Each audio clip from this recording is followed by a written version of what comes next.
خب آماده اید بریم ببینیم یه روز از زندگی کمک پرستاری رو؟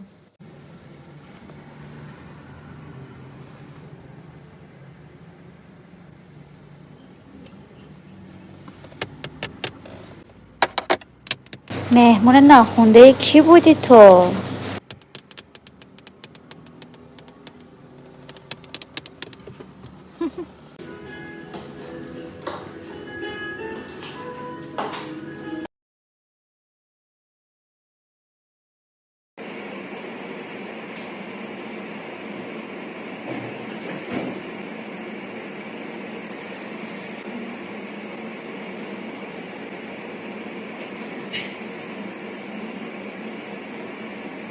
اینجاست که باید به خودم بگم به استارت یه روز کاری دیگه خوش اومدی.